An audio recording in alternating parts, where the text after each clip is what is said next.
Good evening बच्चों। आज हम लोग सेमेस्टर 2 सेकंड सेमेस्टर जो है 11 क्लास का न्यू सिलेबस के अंडर उसके बारे में हम लोग पढ़ने जा रहे हैं।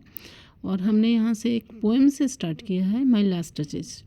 तो इसको रॉबर्ट ब्रोनिंग ने लिखा था। रॉबर्ट ब्रोनिंग 1812 से लेकर के 1889 was one of the phenomenal figure in literature in the Victorian age. Victorian age के वो थे ना, तो उनका क्या क्या खासियत था, उस एज को उन्होंने किस तरह से यहाँ पे रिफ्लेक्ट किया है, उसके बारे में हम लोग जानेंगे। तो as far the poet is concerned, he is remarkable for his robust, optimistic philosophy. According to Browning, life is a persistent struggle towards an ideal never to be completely attained on earth. The whole purpose of life lies not in the attainment of the ideal, but in the efforts to attain it.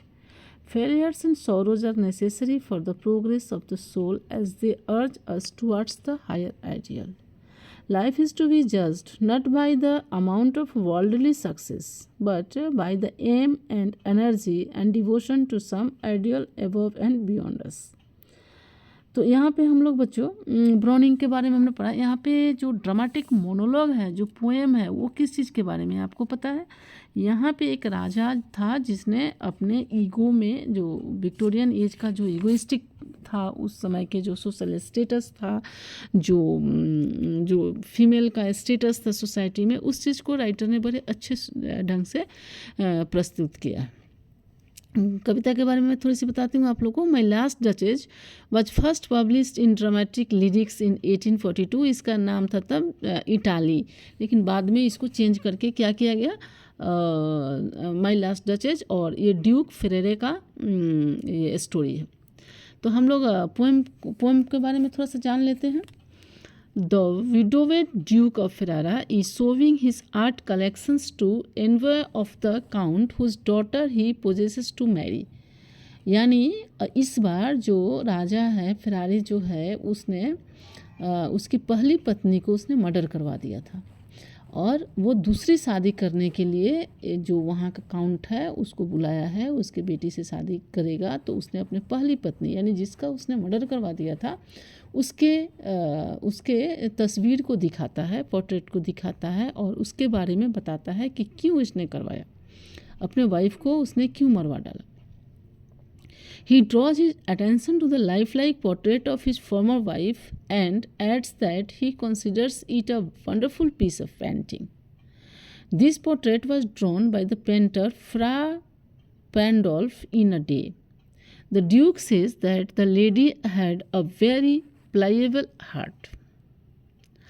The slightest compliments paid to her beauty by anyone called up to the spot of joy on her cheeks. She knew no distinction of things or persons. Everything pleased her and everyone could arouse her gratitude. Her smiling gallance went alike to her husband and others. The amorous look of the Duke at her lovely bosom, the beautiful sight of the setting sun, the present of the bouquet of cherries from some foolish gallant, all were equally appreciated by her.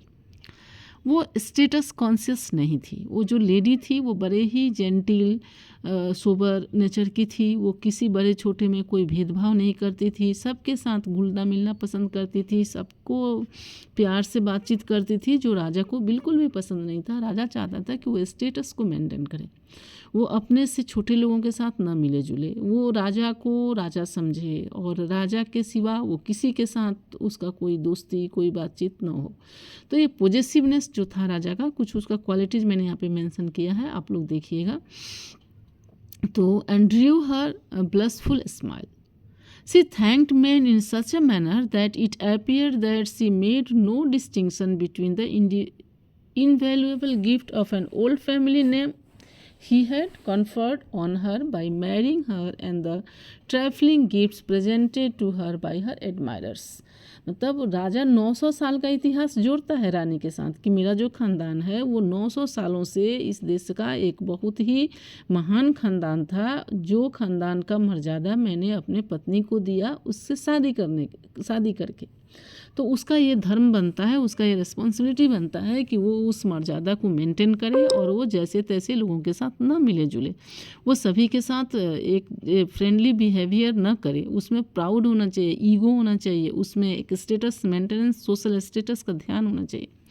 The Duke considered it below his dignity to complain against her foolish behavior or to tell her curtly that he did not like this or that conduct of hers. That here she had acted below his dignity and there she overstepped the bounds of decency and decorum. Her habit of showing favors to all irrespective of rank and social status grew as time wore on, and he ordered her to be murdered.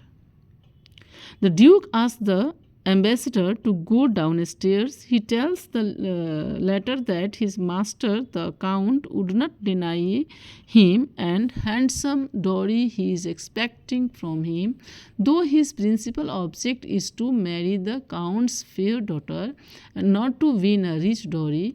Getting downstairs, he shows the envious status of nature curved by claws of Innsbruck and adds that it was masterpiece of sculpture. The poem is written against the background of Renaissance Italy when art flourished. The Duke embodies the Renaissance love for art and architecture as shown in his art collection. The darker side of the Renaissance is also revealed here in the complacent egoism of the Duke. Like a lyrical Renaissance, like a यहाँ पे जो writer जो था वो 19th century का, वो जो like a typical renaissance egoist he regarded his wife as a property whose gaiety and graciousness must be reserved for her husband alone. The Duke's lurking greed is palpably seen in his subtle hint he gave to the envoy about the handsome dowry he expected from his would-be father-in-law. तो आप देख सकते हो बच्चों, यहाँ पे जो listener है वो साइलेंट लिसनर है, और राजा जो है उस पोर्ट्रेट को दिखा करके, उस तस्वीर को, अपनी पहली पत्नी के तस्वीर को दिखा करके वो ये भी बताना चाहता है कि जो नेक्स्ट शादी वो करेगा उसके वाइफ में कौन कौन से क्वालिटीज़ होने चाहिए, उसमें ईगो ज़रूर होना चाहिए, उसमें सोशल स्टेटस ज़रूर होना चाहिए। तो इन सब चीज़ों के बारे में हम लोग यहाँ पे देखते हैं। तो यहाँ पे ये जो पोएम है काफ़ी लंबा सा पोएम है, आप लोगों ने तो देखा कि जैसे that's my last touches painted on the wall. Writer क्या बोलता है कि ये मेरी लास्ट टचेज है जिसको मैंने दीवार पे पेंट करवा दिया है। The last touches that painted on the wall looking as if she were alive, I call that piece a wonder, now Pandolf's hands worked busily a day and there she stands. मतलब एक दिन में उसने, राजा ने उस portrait को बनवाया था। Will please you seat and look at her, I said. उसने कहा देखो तस्वीर कितनी जीवंत, कितनी अच्छी है, आपको देखने में अच्छी नहीं लग रही है।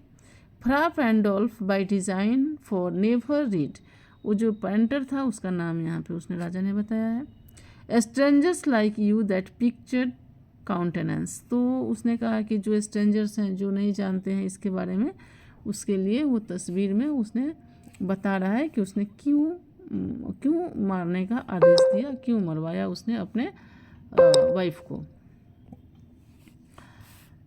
ठीक है, तो यहाँ पे आप देख सकते हो and seemed as they would they dust how much glance came here so not the first are you to turn and ask thus sir it was not her husband's presence only call that spot of joy into the duchess she had a heart how shall I say too soon made glad.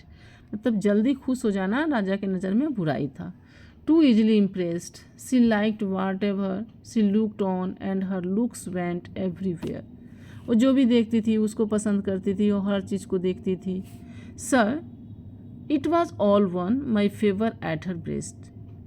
The dropping of the daylight in the west, the work of cherries some offices full, broke in the orchard for her. इस तरह से आप देख सकते हो कि यहाँ पे पूरे पोएम को उसने लाइन बाय लाइन बड़े अच्छे से समझाया है राजा को कि क्यों उसने अपने अपने जो उसकी जो फर्स्ट डचेस जो थी, जो उसकी वाइफ थी, उसको उसने क्यों ऐसा किया, है ना। इसमें क्या क्या चीज़ें मिलता है, द ड्यूक्स ऑब्सेसिव नेचर हमको समझ में आता है, कंट्रोल एंड पॉजिटिवनेस, उसने अपने वाइफ को कंट्रोल किया था और उसको अपना संपत्ति मान बैठा था। जेलसी एंड इनसिक्योरिटी था उसके अंदर, क्यों वो दूसरों को देखेगी। और सोशल स्टेटस का उसको बड़ा ये था, राजा को सोशल स्टेटस का बहुत ध्यान आता था। इस तरह से डचेज ऑफ मैल्फी के बारे में आप लोगों ने पढ़ा, और कुछ क्वेश्चन आंसर्स भी मैं इसके दूंगी। पहले आप लोग टेक्स्ट को अच्छे से समझ लीजिए, वीडियो बहुत लंबा हो जाएगा, मैं नेक्स्ट में बताऊंगी। Okay, thank you.